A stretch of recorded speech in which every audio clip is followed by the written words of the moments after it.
Rachel Chen se tenait aux table en acajou dans la salle du conseil de l'entreprise technologique qu'elle avait fondée. C'était une pièce habituellement réservée aux décisions cruciales, aux présentations stratégiques et à la célébration des étapes importantes. Pourtant, ce jour-là, elle semblait étouffante et oppressive. L'air était chargé de tension, et tout le monde à table paraissait méfiant. En face d'elle arpentait Marcus Chen, son mari depuis 10 ans, agitant une liasse de papier en l'air comme s'il s'agissait de billets de loterie gagnants. Il portait un costume et une cravate de marque, le tissu patte de marque, le tissu captant la lumière d'une manière qui en révélait le cou. La cravate, desserrée autour de son col, était un symbole ostentatoire de son arrogance. Il adressa un sourire narquois aux membres du conseil, qui le regardaient avec un mélange de curiosité et de malaise. Marcus possédait un certain charme capable de captiver une salle, mais à cet instant, il canalisait toute son énergie dans une démonstration de pouvoir. Il regarda Rachel avec une lueur condescendante dans les yeux. « Regardez ces documents », proclama-t-il, tous signés, tous officiels. « C'est incroyable ce que quelques signatures peuvent faire, n'est-ce pas, ma chère ?» Il jeta les papiers sur la table, où ils glissèrent sur le bois poli, s'arrêtant juste devant Rachel.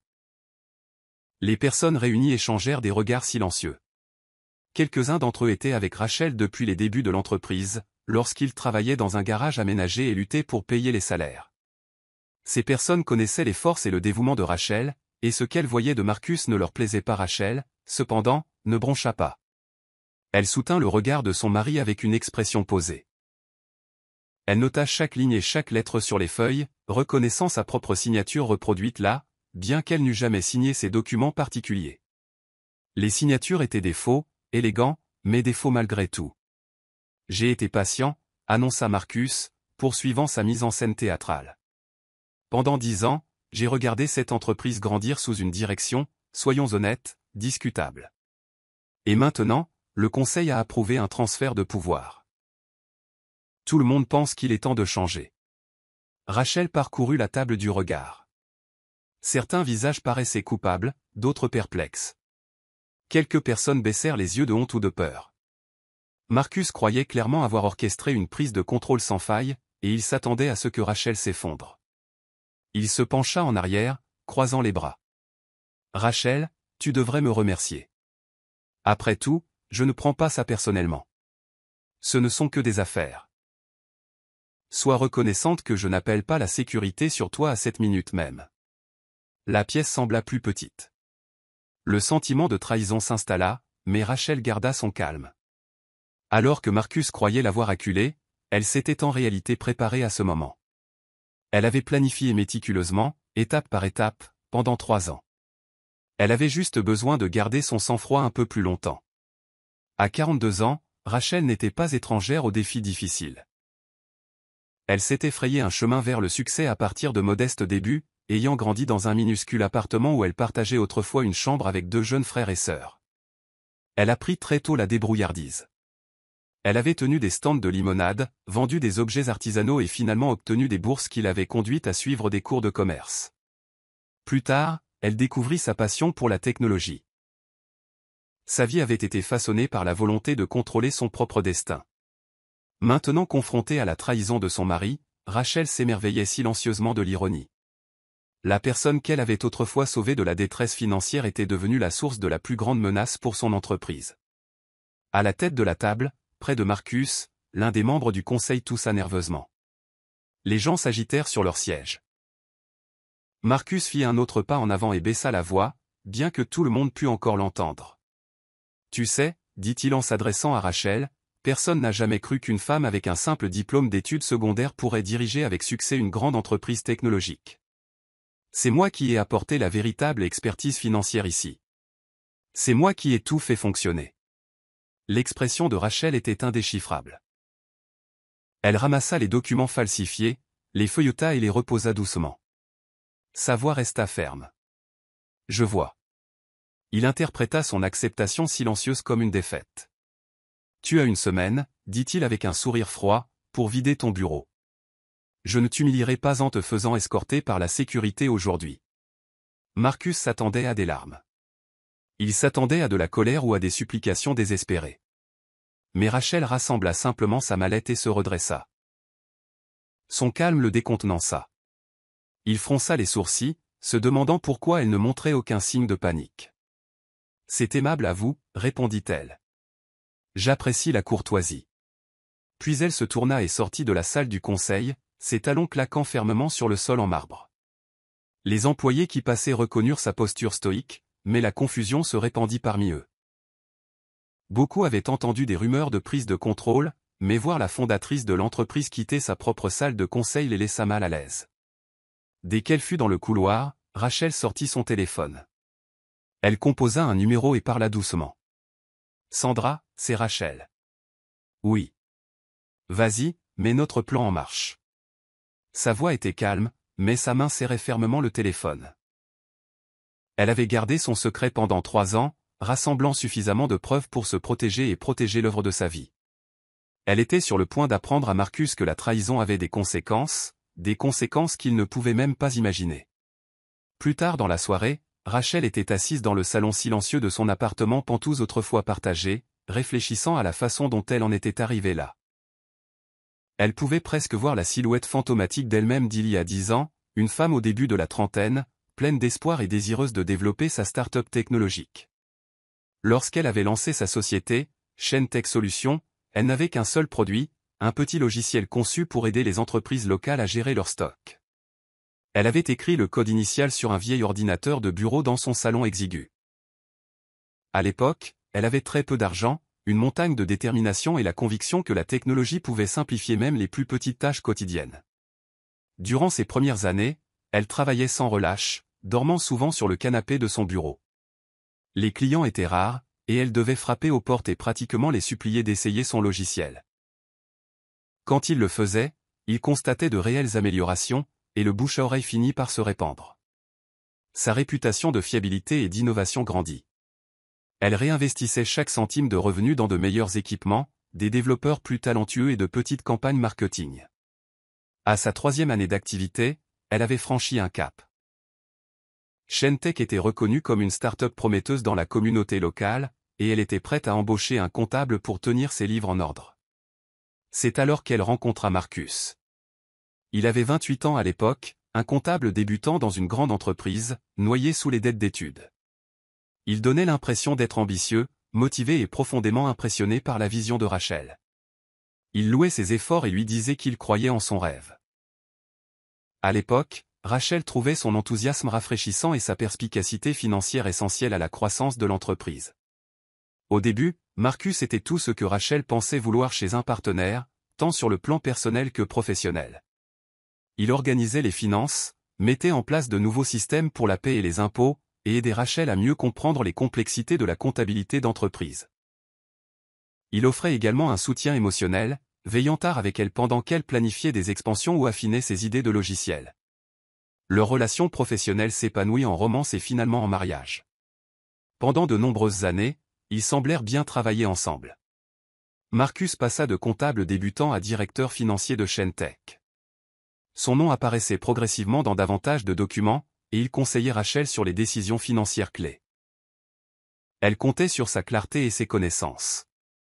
Parfois, elle se sentait mal préparée face au jargon financier ou aux réglementations fiscales complexes, mais Marcus la rassurait toujours en lui disant qu'il maîtrisait la situation. Pourtant, des fissures commencèrent à apparaître. Le premier signe survint 3 ans avant le jour dans la salle du conseil, lorsque Rachel remarqua une tache de rouge à lèvres sur un rapport financier que Marcus lui avait remis. Elle correspondait à la nuance de rouge à lèvres fréquemment portée par la secrétaire de Marcus. La tâche elle-même n'était peut-être pas concluante, mais elle éveilla la curiosité de Rachel. Elle commença à examiner les anciens dossiers de l'entreprise et découvrit de petites anomalies suspectes. Des virements bancaires vers des comptes dont elle n'avait jamais entendu parler. Des réunions du conseil d'administration qui l'auraient soi-disant incluses alors qu'elle était hors de la ville. Des modifications de données mineures mais récurrentes qui ne correspondaient pas aux déclarations officielles. C'était assez subtil pour qu'un œil non averti puisse le manquer, mais Rachel sentit que quelque chose n'allait pas. Elle consulta son avocate et amie de longue date, Sandra Franklin. Sandra était avec Rachel depuis le premier jour, ayant rédigé les statuts initiaux de Shentech. Après avoir examiné attentivement les documents, Sandra confirma que quelque chose de néfaste se produisait. Il devint clair que Marcus avait commencé à manœuvrer en coulisses, visant peut-être à se positionner comme le dirigeant légitime de l'entreprise, évinçant Rachel le moment venu. Elles réalisèrent qu'une confrontation serait risquée.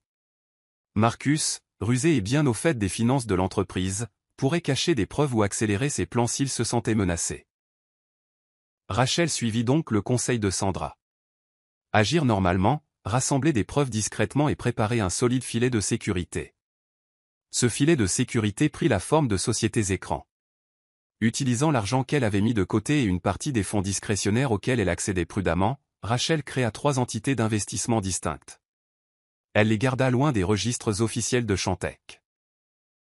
Chacune acheta progressivement davantage d'actions de Shantech, les acquérant auprès de petits actionnaires ou d'anciens employés heureux de vendre. Au moment de la grande annonce de Marcus, les sociétés écrans de Rachel détenaient un stupéfiant 80% des actions de Shantech. Marcus n'avait aucune idée du plan ni de l'étendue de ses participations. Il croyait que son projet de prise de contrôle serait rapide et décisif. Il était devenu trop confiant, oubliant peut-être la persévérance de Rachel. En la regardant maintenant, alors qu'elle parcourait les documents falsifiés qu'il avait brandis plus tôt dans la salle du conseil, Marcus croyait vraiment qu'elle était acculée.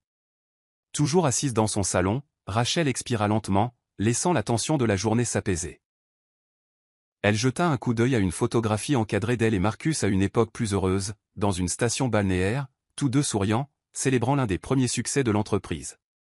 Cela semblait être une autre vie. Bientôt, se rappela-t-elle, je dévoilerai la vérité. Et Marcus, malgré toute sa planification minutieuse, comprendrait enfin que la trahir était la pire décision qu'il aurait pu prendre. Le lendemain matin, Rachel se réveilla avant l'aube. Elle n'avait pas beaucoup dormi, son esprit rempli de stratégies pour la confrontation qu'elle savait imminente. À 6 heures, elle était déjà au siège de Shantech, bien avant l'arrivée de la plupart des employés. Elle traversa les couloirs silencieux, se remémorant l'époque où ces couloirs étaient encore des allées exiguës dans un bureau loué. Maintenant, ils étaient polis et modernes, avec des parois en verre, des salles de pause confortables et des espaces communs conçus pour encourager la collaboration. Elle avait mis tout son cœur à bâtir une culture d'entreprise à la fois innovante et solidaire. Cela lui faisait mal de voir avec quelle rapidité Marcus avait tenté de la démanteler, enlevant ou rétrogradant les employés qu'il considérait trop loyaux envers Rachel. Elle se dirigea vers son ancien bureau. Dès qu'elle entra, elle vit que les affaires de Marcus y avaient déjà été placées. Ses propres objets précieux, photos de famille, récompenses personnelles et petits témoignages d'appréciation d'employés fidèles étaient emballés dans une boîte près de la porte. Une photo attira son attention, une image d'elle et de Sarah, sa plus proche collègue, prise dans le garage où Shantech avait commencé. Sarah était la seule personne de l'entreprise, à part Sandra, qui connaissait toute l'étendue du plan de Rachel. Marcus était assis derrière le grand bureau en bois qu'elle avait choisi des années auparavant. Il leva les yeux, savourant clairement le rôle du nouveau PDG. Les murs derrière lui étaient maintenant décorés de peintures abstraites et de citations motivantes qui semblaient impersonnelles. Il voulait effacer l'héritage de Rachel, petit à petit. « Eh bien, bonjour. » La salua-t-il, feignant la courtoisie. « Vous êtes bien matinale. Vous n'avez pas pu dormir ?» Elle força un bref sourire. « J'ai l'habitude d'arriver tôt. Les vieilles habitudes ont la vie dure. » Il se pencha en arrière, croisant les chevilles. « J'ai prévu une réunion à l'échelle de l'entreprise pour 3 heures cet après-midi. Il est temps de tout officialiser. J'aborderai les changements de direction et ma vision pour l'avenir. Je suis sûr que vous voudrez être dans le public pour entendre mes plans. » Rachel hocha calmement la tête. « Oui, j'y serai. » Il arqua un sourcil, s'attendant apparemment à plus de réactions. Comme aucune ne vint, il changea d'approche. « J'apprécierais que vous ne fassiez pas de scène, » dit-il avec une pointe de suffisance. « Je sais que vous êtes probablement contrarié, mais je veux que cela se passe sans heurts. » Rachel se contenta d'acquiescer. « Compris. » Il fronça les sourcils. « Vous prenez ça mieux que je ne l'espérais. » Elle n'offrit aucune explication, se contentant de sortir sa boîte d'effets personnels sans un mot de plus. Dans le couloir, elle faillit heurter Sarah, qui serrait une pile de papier et une tablette. L'expression de Sarah était tendue mais résolue. Elle suivit Rachel dans l'ascenseur, où elles échangèrent un regard qui en disait plus que des mots. « Comment tiens-tu le coup ?» demanda doucement Sarah, une fois la porte de l'ascenseur fermée. Rachel expira. Ça va. Tout se passe exactement comme nous l'avions prévu. Sarah resserra sa prise sur sa tablette. Son arrogance est pire que ce que nous imaginions, mais cela pourrait jouer en notre faveur. L'ascenseur sonna, s'ouvrant sur l'étage qui abritait une salle de conférence secondaire plus petite. Rachel fit signe à Sarah de la suivre. À l'intérieur, elles trouvèrent Sandra Franklin, arrivée plus tôt avec une collection de classeurs et de dossiers. Sandra avait des cheveux courts et grisonnants et portait un tailleur impeccable qui correspondait à son intelligence vive. « Comment ça se présente de votre côté ?» demanda Rachel. Sandra ouvrit un dossier, révélant des certificats d'actions officielles au nom des 3 sociétés écrans. « Tout est prêt. Une fois que nous présenterons cela, il n'y aura plus de doute sur qui détient la participation majoritaire. » Sarah posa ses propres papiers. Nous avons également la documentation de ces signatures falsifiées, des transferts non autorisés et de ces réunions fictives du conseil d'administration. Rachel jeta un coup d'œil à l'horloge de la salle de conférence. Elles avaient quelques heures avant l'annonce prévue de Marcus.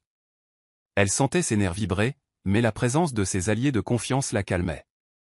Le plan était en marche, et bientôt, tout serait exposé devant toute l'entreprise. Sandra referma soigneusement le dossier et regarda Rachel. « Assurez-vous de ne pas le mettre au courant. Nous voulons qu'il continue comme s'il avait gagné, jusqu'au moment où nous révélerons la vérité. » Rachel hocha la tête. « Ne vous inquiétez pas. J'ai gardé mon sang-froid jusqu'à présent. Je le ferai jusqu'au dernier moment. » Les 3 femmes se séparèrent, chacune avec des tâches à accomplir. Sarah devait finaliser les états financiers qui démontreraient exactement comment Marcus avait détourné les fonds de l'entreprise. Sandra devait se préparer à toute action judiciaire immédiate si Marcus tentait de riposter. Et Rachel, dont l'esprit tourbillonnait déjà de pensées, continuerait à faire bonne figure jusqu'à la réunion générale de l'entreprise. À 3 heures de l'après-midi, des centaines d'employés de Chantec s'étaient entassés dans la grande salle de conférence aux allures d'auditorium.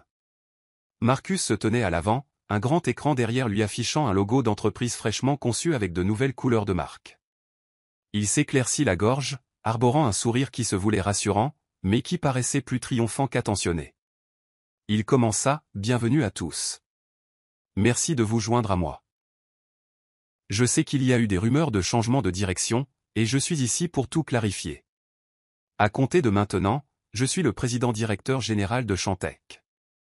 Rachel Chen a décidé de se retirer des opérations quotidiennes, mais nous lui souhaitons le meilleur. » Certains employés échangèrent des regards confus. D'autres, qui travaillaient dans l'entreprise depuis des années, semblaient carrément furieux. Sarah, assise près du premier rang, serra la mâchoire. Marcus continua, détaillant comment l'entreprise s'élèverait prétendument vers de nouveaux sommets sous sa direction. Il promit des expansions, des acquisitions et une stratégie de refonte de la marque. Chaque mot dégoulinait de confiance. Il lança quelques piques au sujet de l'ancien style de direction, suggérant que des méthodes dépassées avaient empêché Chantec d'atteindre son plein potentiel. Observant depuis un siège à l'arrière, Rachel gardait une attitude calme. Elle portait un chemisier et une jupe simple, ses cheveux tirés en arrière. Elle avait délibérément choisi de ne pas s'asseoir au premier rang pour laisser Marcus sentir qu'il était en contrôle total. Une fois que Marcus eut terminé son diaporama, il écarta les bras et dit, « Je sais que le changement peut être déstabilisant. Mais soyez assurés que sous ma direction, nous deviendrons une puissance mondiale. Il y aura de nouvelles nominations de cadres, en commençant par une équipe financière révisée. Nous avons identifié certaines personnes qui pourraient ne pas correspondre à la nouvelle vision et nous apporterons des. En ne semble grand si tu. » Margaret leva sa flûte de champagne, demandant au personnel de s'assurer que tout le monde dans la salle ait un verre pour le toast. À Daniel et Sophia Jenkins, prouvant que les meilleurs partenariats s'étendent au-delà de la salle de conférence, et que lorsque nous reconnaissons les forces de chacun, nous nous élevons tous ensemble. Alors que la foule reprenait le toast, Daniel et Sophia se tenaient main dans la main, leurs bagues assorties captant la lumière, symbole non seulement de leurs promesses passées, mais aussi de l'avenir qu'ils continueraient à construire ensemble. Le reste de la soirée se passa dans un tourbillon de présentations, de félicitations et d'explications. Des cadres supérieurs qui n'avaient jamais accordé un second regard à Sophia discutaient maintenant avec enthousiasme de ses recherches. Des membres plus jeunes de l'équipe s'approchaient avec des questions sur la culture commerciale japonaise, les stratégies d'entrée sur le marché coréen et les tactiques de négociation chinoises. Pendant tout ce temps, Daniel resta à ses côtés, la présentant fièrement comme « ma femme, Dr Sophia Jenkins », la raison du succès de l'affaire de Tokyo. Chaque fois, elle lui serrait la main en signe de gratitude, traitant encore le changement radical de sa trajectoire professionnelle. Plus tard dans la nuit, alors qu'ils partageaient un moment tranquille sur la terrasse de l'hôtel surplombant les lumières de la ville, Sophia posa enfin la question qui la taraudait depuis la lecture de sa note. « Pourquoi ne m'as-tu simplement pas parlé du renouvellement des vœux? Pourquoi cette comédie de me désinviter ?» L'expression de Daniel devint penaude alors qu'il faisait tourner le champagne dans son verre. « Je voulais que ce soit une surprise complète. »« Tu es impossible à surprendre, Sophia. Tu devines toujours les cadeaux d'anniversaire et les plans d'anniversaire des semaines à l'avance. » Il prit sa main, traçant le contour de sa nouvelle bague. « Et je sais combien tu détestes les démonstrations publiques. J'avais peur que si je te parlais du renouvellement des vœux à l'avance, tu pourrais m'en dissuader. Puis, quand Margaret m'a parlé de la double nomination ce matin, j'ai complètement perdu courage. Soudain, cela m'a semblé trop de pression, trop d'attention concentrée sur nous à la fois. » Sophia rit doucement, appuyant sa tête contre son épaule. « Alors au lieu de ça, tu m'as un peu brisé le cœur avec ce texto. » Daniel grimaça. « Pas mon meilleur moment. C'est pourquoi j'ai donné la lettre à Margaret, mon plan de secours d'urgence au cas où je gâcherais tout complètement, ce que j'ai fait. » 6 mois plus tard, Sophia se tenait au bord d'une salle de conférence à Tokyo, regardant Daniel prononcer les remarques finales pour leur dernier partenariat international. Son rôle chez Horizon Innovation était passé de consultante à directrice à plein temps de l'intégration culturelle, travaillant aux côtés de Daniel 3 jours par semaine tout en maintenant son poste de recherche à l'université. La transition n'avait pas été fluide. Il y avait eu des nuits tardives à se demander si la culture d'entreprise pouvait vraiment valoriser les connaissances universitaires, des moments de doute lorsque des cadres plus âgés rejetaient ses recommandations, des semaines où concilier les deux carrières la laissait épuisée et remettant en question ses choix. Mais ce soir-là, en regardant leur partenaire japonais hocher la tête en signe d'approbation aux touches culturelles qu'elle avait suggérées ou de la profondeur appropriée de la révérence à l'importance cruciale de permettre le silence dans la conversation, Sophia ressentit un sentiment d'accomplissement professionnel différent de tout ce qu'elle avait connu dans le milieu universitaire seul. Jenkins 100, M.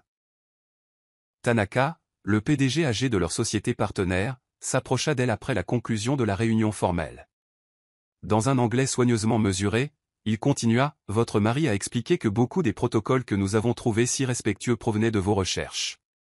Nous apprécions grandement cela. » Il lui présenta un petit paquet délicatement emballé, l'art japonais du don étant une autre nuance culturelle sur laquelle Sophia avait informé l'équipe avant leur arrivée. « C'est inhabituel, » admit-il, car généralement de tels cadeaux iraient au cadre masculin supérieur. Mais votre mari a insisté pour que la reconnaissance appropriée vous revienne. Sophia accepta le cadeau des deux mains et avec la légère révérence appropriée, sentant le regard fier de Daniel de l'autre côté de la pièce. À l'intérieur du paquet se trouvait un délicat stylo en argent gravé de caractères japonais qui se traduisait par « le pont entre les mondes ». C'était une reconnaissance non seulement de sa contribution professionnelle, mais de quelque chose de plus profond, la compréhension que les véritables affaires interculturelles ne concernaient pas les transactions mais les relations. Plus tard dans la nuit, dans leur chambre d'hôtel surplombant la ligne d'horizon de Tokyo, Sophia et Daniel étaient assis près de la fenêtre, partageant une bouteille de saké comme ils l'avaient fait pendant ses années de recherche au Japon. « Te souviens-tu de ce texto » demanda soudain Daniel. « Celui où je t'avais désinvité du gala. » Sophia hocha la tête, le souvenir n'étant plus douloureux mais transformé en une sorte de blague privée entre eux. « Margaret m'a dit aujourd'hui que le conseil d'administration voulait mettre en œuvre notre modèle d'intégration culturelle dans toutes les divisions internationales, continua-t-il. Elle l'a appelé la méthode Jenkins. Il tendit la main par-dessus la petite table entre eux, prenant la sienne. Pas mal pour un partenariat qui a failli dérailler à cause d'un stupide message texte. Sophia sourit, pensant au voyage qui les avait amenés ici, d'étudiants diplômés partageant café et rêves à partenaires commerciaux internationaux transformant les approches d'entreprise. Nous devrions encadrer ce texto, suggéra-t-elle avec espièglerie, le mettre sur le mur de notre bureau comme un rappel. La méthode Jenkins, comme elle fut connue au sein d'Horizon Innovation et finalement dans le monde des affaires en général, était d'une simplicité trompeuse, une expertise technique guidée par une compréhension culturelle, une stratégie d'entreprise éclairée par une connexion humaine. Au cours des 2 années qui suivirent cette soirée de gala fatidique, Sophia et Daniel étendirent leur approche au-delà du Japon à la Corée du Sud, la Chine, le Vietnam, et finalement à travers l'Europe et l'Amérique du Sud. Ce qui avait commencé comme une mission de sauvetage pour un contrat défaillant devint l'avantage concurrentiel le plus précieux d'Horizon, la capacité de construire des relations authentiques au-delà des clivages culturels. Des portraits dans des magazines les présentèrent comme le couple influent redéfinissant les affaires internationales, et des universités les invitèrent à donner des conférences conjointes sur l'intégration culturelle en milieu d'entreprise. Pendant tout ce temps, ils maintinrent leur rituel du soir de thé et de conversation, chacun apportant les défis de sa journée à la table, chacun offrant des perspectives que l'autre aurait pu manquer. Pour leur 7e anniversaire de mariage, Daniel surprit Sophia avec un album de souvenirs, leur histoire documentée à travers des photographies, des notes manuscrites et des souvenirs. La première page contenait un message texte imprimé qui avait failli les déchirer, maintenant conservé comme le début d'un chapitre inattendu. La dernière page contenait une coupure de journal annonçant la nomination d'Horizon Innovation pour un prestigieux prix international des affaires, citant spécifiquement la méthode Jenkins comme révolutionnaire dans les relations d'entreprise interculturelles. Entre ces deux balises se trouvait la preuve d'un partenariat qui transcendait les frontières traditionnelles entre le monde universitaire et les affaires, entre les sphères personnelles et professionnelles. Nous devrions écrire un livre, suggéra Daniel alors que Sophia tournait la dernière page de l'album. La méthode Jenkins, comment le mariage nous a rendus meilleurs partenaires commerciaux. Sophia rit, mais l'idée fit son chemin. 6 mois plus tard, ils signèrent un contrat d'édition, acceptant de partager leur approche unique du partenariat avec un public plus large. Le lancement du livre eut lieu un soir de pluie à Seattle, 5 ans jour pour jour après le gala qui avait tout changé. Sophia se tenait au podium, regardant la librairie bondée, des collègues d'Horizon Innovation se mêlant à ses pairs universitaires, Margaret Chin assise au premier rang à côté de M. Tanaka, qui avait pris l'avion spécialement pour l'événement.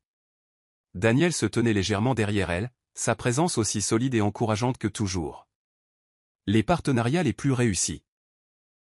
Lut Sophia dans le dernier chapitre de leur livre, ne sont pas ceux où 2 personnes ne font qu'une, mais où 2 individus distincts reconnaissent qu'ensemble, ils créent quelque chose qu'aucun ne pourrait réaliser seul. Quand Daniel a envoyé ce texto me désinvitant de son gala de promotion, je n'aurais jamais pu imaginer que cela nous mènerait ici, à des transformations commerciales internationales, à des percées universitaires, à ce livre que nous avons écrit ensemble. Ce qui semblait être un rejet est devenu le catalyseur de notre plus grande collaboration. Après la lecture, pendant la séance de dédicace, une jeune femme s'approcha de leur table, les larmes aux yeux. Mon mari et moi travaillons pour des entreprises concurrentes, expliqua-t-elle alors qu'il signait son exemplaire. Nous avons gardé nos vies professionnelles complètement séparées, craignant les conflits d'intérêts, mais votre histoire m'a fait me demander si nous ne manquions pas une opportunité de renforcer nos 2 carrières grâce au partenariat plutôt qu'à la séparation. Des histoires similaires émergèrent tout au long de la soirée. Des couples qui avaient cloisonné leur vie professionnelle et personnelle, des individus qui n'avaient jamais envisagé comment les perspectives différentes de leurs partenaires pourraient améliorer plutôt que nuire à leur travail. Ce qui avait commencé comme le parcours personnel de Daniel et Sophia trouvait un écho bien au-delà de leurs circonstances spécifiques, remettant en question les notions traditionnelles de mariage, de partenariat et d'identité professionnelle. Ce soir-là, alors qu'il rentrait de la librairie, Daniel serra Sophia contre lui sous leur parapluie commun. « Penses-tu parfois à quel point les choses auraient pu être différentes si Margaret ne t'avait pas appelé ce jour-là » demanda-t-il, son souffle visible dans l'air frais du soir. Sophia réfléchit sérieusement à la question. « J'aimerais penser que nous aurions retrouvé notre chemin l'un vers l'autre, dit-elle finalement. Que notre partenariat était trop fort pour être déraillé par une seule mauvaise communication. Mais je suis reconnaissante que nous n'ayons pas eu à tester cette théorie. » Elle s'arrêta de marcher, se tournant pour lui faire face sous la douce lueur d'un lampadaire. Ce que j'ai appris à travers tout cela ou le travail d'intégration culturelle, le livre, tout c'est que le partenariat ne concerne pas seulement les bons moments. Il s'agit de la façon dont vous naviguez dans les malentendus, comment vous vous remettez des moments où la communication se rompt. Daniel sourit, essuyant une goutte de pluie de sa joue. Comme quand ton idiot de mari te désinvite de la soirée la plus importante de ta carrière? Sophia rit, se hissant sur la pointe des pieds pour l'embrasser. Exactement comme ça. La méthode Jenkins continua d'évoluer, tant sur le plan professionnel que personnel. Alors qu'Horizon Innovation étendait sa présence internationale, Sophia et Daniel se retrouvèrent à voyager plus fréquemment, parfois ensemble, parfois séparément. Ils firent face à de nouveaux défis, l'épuisement des voyages constants, la tentation de prioriser le travail par rapport à leurs relations, les désaccords occasionnels lorsque leurs opinions professionnelles divergeaient. Mais ils avaient appris à aborder ces défis avec les mêmes principes qu'ils appliquaient à leurs partenariats commerciaux, respect des différentes perspectives, engagement envers une communication ouverte, et la compréhension que les liens les plus forts se construisent sur une croissance mutuelle plutôt que sur des identités fusionnées. 10 ans après cette soirée de gala fatidique, ils se retrouvèrent ensemble lors d'un autre événement marquant. L'inauguration de l'Institut Jenkins pour les relations commerciales internationales, financé par Horizon Innovation mais fonctionnant comme un centre de recherche indépendant où les connaissances universitaires et les pratiques d'entreprise pouvaient s'informer mutuellement. Alors qu'ils coupaient le ruban ensemble, entourés de collègues, d'étudiants et d'amis qui avaient été témoins de leur parcours, Sophia ne put s'empêcher de penser à la façon dont un simple message texte avait failli modifier leur chemin, à quel point la communication pouvait être fragile, à quel point les malentendus pouvaient facilement faire dérailler même les partenariats les plus solides, et comment, parfois, ce qui semble être un rejet peut devenir la porte d'entrée inattendue vers quelque chose de plus grand que ce que vous n'auriez jamais imaginé possible. Debout à l'entrée de l'institut qui portait leur nom, Daniel lui serra la main comme s'il lisait dans ses pensées. « Pas mal pour une anthropologue culturelle et un cadre ambitieux, hein » murmura-t-il. Sophia sourit, pensant à tous les étudiants et professionnels qui passeraient par ses portes, apprenant à construire des ponts au-delà des clivages culturels, à valoriser les différentes perspectives, à voir le partenariat non pas comme la fusion des identités mais comme la création de quelque chose de nouveau et de puissant grâce à la collaboration. Pas mal du tout, approuva-t-elle, avançant avec lui vers l'avenir qu'ils continuaient à construire ensemble. Si cette histoire a résonné en vous, veuillez prendre un moment pour aimer cette vidéo et vous abonner à notre chaîne pour plus de contenu qui explore le pouvoir du partenariat et de la communication dans les relations. Partagez avec toute personne qui pourrait traverser des malentendus dans sa propre relation, parfois, ce qui semble être un rejet peut être le début de quelque chose de magnifique. Nous aimerions connaître vos réflexions dans les commentaires. Avez-vous déjà vécu un malentendu qui a finalement renforcé votre relation?